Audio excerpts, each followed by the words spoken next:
we can't reach to this step nga tewali tetukwasaganyiza nabo. Then natural and Eddie Kenzo is somebody who can't just rush into decisions.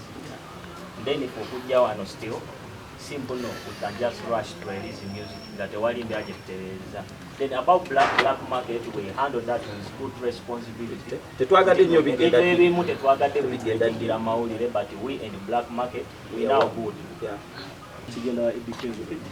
Abantu abasinga abakola n'abantu nga ndwala abalako kaseera sobeko kababaze ku ssente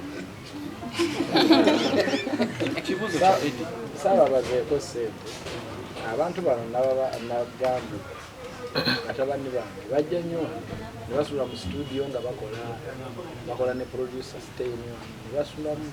It's a group bali abantu like how many are you guys abali ku club muri bano balina producer waabwe kamita bashikira then baina na stage the money stage then baina na stage babera kugambo banga basula bakola they have a lot of songs bala bavubuka abato abantu malido budde biseera byokola ebintu birala nga bali mu kunoonya future nekinkwata kango mbaleka wekiro basanga kumacha mbaleka wekiro basanga kumacha waza kunera let me give a push you never know kino kinzo bafuule ddala ebirala byonna bibapanga bikira that is it. Baina amakaga baina ne studio yabwe baina studio yabwe baina ebintu byonna they are ready. They have a very good studio. All done. Eddie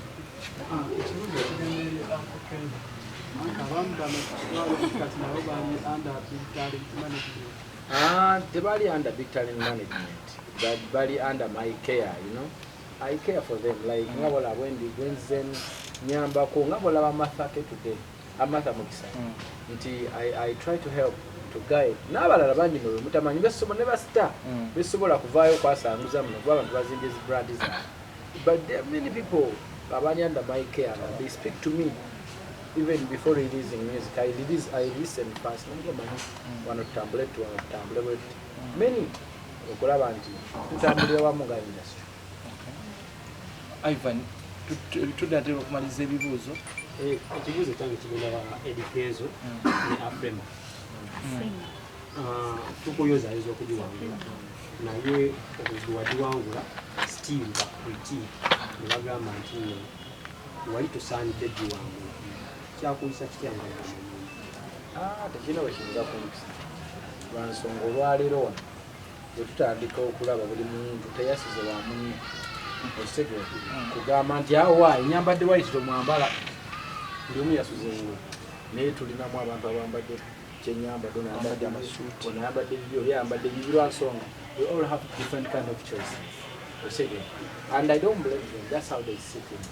Osegere bwe batulabirisiza naye nze ng'omuntu na manye ekintu kimu bwe tuba tutambula mu nsi eno noise is spread around. We don't need to care kubanga it meant to be and that is it. Those are other people, they are different people and nabo batuufu mu nsonga yaabwe kuba bwe bakiraba naye ekituufu kiri nti what is the reality? The reality is what is here. Osegere kati bwetuba nga tugirina nga tusobola n'ogikwatako nekyokuja ekifaananyi bo abo balowooza yandibadde ebeera mu magi ne balinnya ennyo ne bagenda ne bagikwatira fe abalina biriivu nti erina kuba wano tugikwatirako wano naffe tugirira era yiino okkirizibwa okwekuza ekifaananyi ya Uganda yaffe yawo akati ne bibwe bityo oba osegera sisobola kuddawo kutandika gamba nti nze ekisaana nze nkola buli muntu ali nominated aba asaana oba osegera bulungi ne wano mu Uganda waliwo awaali nze ng'omuntu zembiriive nga nti omulimu gwezikola mukyanga naye ate sijogera era nsirika lwa nsonga I have no right. Omuntu bwagenda nkya n'ategeka ebintu yamanya bw'abiga kati nze ntandikira okujja omuga nti wabigabye muleka n'agenda maaso n'ebintu however much siri mu oli asigazayo ekibuuzo nga kikwatagana ku mbeera eri wano yonna oba tweyongereyo ne one on one kubanga era wetumala wano mugenda saa one on one. Ekeizi si bwe kiri kibuuzo kya mukulu Eddie Kenzo kya Luganda sebo kyetaagisa ki omuyimbi omuto atandika okola naawe sebo? Honestly speaking kiba kyetaagisa ye okwesitula okitegera bano abasajja muyinza obalabanga babigina nti batandika butambi, but the fact that banconvincing they worked for it. And that is working. Any working is working. Oba okitegera bwe olugendo muwaita okutuuka okuba nti okolera media house eyo gyokolera bantu bangi tebamanyi, naye we bakusanga bagamba abuno bunamawulire obupya naye tebamanyi waje wayita kutuuka nti osobola okukwata kamera ki ya media lwali lugendo luki. Kati oyo omuntu oyagala okukola nange alina process mwalina okuyita, era bw'akola ennyo n'atuuka ekiseera n'akonvinsinga aba abalina kyatuuse. So they have to work best to mpaka ffe tujja kuba recognizinga nti omwana ono yeetaaga mungu, ebintu byakola si biki si bibi naye yeetaaga oteekako muki omukono. Kuba kati olwaleero senga bano abasajja bakedde tumakono babaga nti bannange ffe Bayuga Boys tulinalirizinga luyimba lwaffe mujje temwandize naye kati muzze ande akakisa bakafunye. This is what we have to do. So omwembi yenna aliyo nga mupya waka kenzaako kuba nti oba mulungi mukyokola. Nange kennyini wano mwembi honestly speaking I'm looking for good artists to support. Ni mukunoonya bayimbi balungi bakusapooti. Era omuyimbi bw'abeera eyo nga yeekakasa nti asobola okuwandiika oluyimba, asobola okuyiiya. Saagala abantu agenda kudda ku lusumbu beetaaga omuyiiyiza ate ennyimba zaggula ate njagala omuntu ali creative, kubanga nze wano situuseewo bansonga nti ninda songwriter. I write, I compose, I sell my ideas to the world, you know. I'm looking for someone like that. Omuntu asobola okuba nga ali music.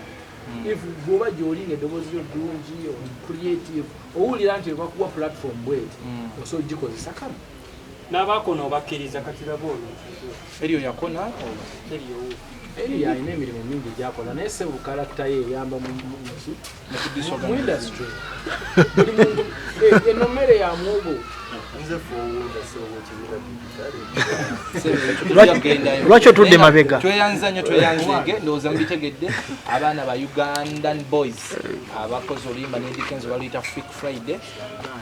Mwabayimbi abasinga mugamba aziwamba nekyo awadi zaffe tulaba zino ez'abantu butono bulikize naye ffe tuleeta bino amazima galina ekintu nga bwolaba ensi yaffe naawe wenyini olwaleero waliwo ebintu bingi byosobola okukola but you are not giving up.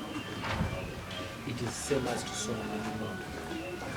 Ebintu byaffe byanyakumali, ebintu byaffe bya mwana wange sama omuntu akeera ku makya naorganizinga wati ng'ate naye yenyini ajagala nga naye yenyini ajagala ng'alina abayimbi kati what do you expect? If this is business yatandikawo ekintu kyeyamanyi bwakikola. Nze bwe ntandikawo neŋŋamba Big Talent Awards osobolozi abaimbi ba Big Talent obumpakanya tewali ekibi ekirimu nti tukozesa ekigambo eggwanga ekyo kisinga okuba ekibi naye nga oli akkirizibwa okukola emirimu gye nga bwakikola. But honestly speaking, I want to be honest with you, abantu baffe balina okuteeka bave mu bintu by'okubeera nga batwala ebintu personal. Don't take things personal. Nze bwe mba nkwebudde kumakya nenkwenyuza oba nga siri choice yo, nyinza okuba nga siri choice yo, si musango gwo. Nyinza okuba nga byennyimba walayi tebikola, si kibi, siri choice yo, naye genda mu reality yangi tekiri ku ground. Okyegera majority egamba ki, abangi bagamba ki, ogwo nno gwe mutima gw'eggwanga. Naye ebintu by'okweyagaliza, ebintu by'okulimba, ebintu by'okupretendinga, like for example waliwo awadi ez'akavaayo nange bampaayo ba ekikulu si kumpa, ekikulu kola mulimu ki mulungi mutuufu kuba ze siri mulungi ono. Why would you need to organize awards in 2 weeks? Weeks 2 muorganize nze weeks 2 mutaddeyo mugabye like ogoba ki nenyemba bawadde mpya kino ekintu kyaffe tutuule yita bannamawulire kola press conference we bakubuuze ku temubuuza bibuuzo nawe muli bangu mutubuuze ku bibuuzo ebigenda oyamba eggwanga mwe mulina amawulire mutuyambe kubanga neggwanga lyaffe temulireka kugulu kuba bakuwaddeyo kikka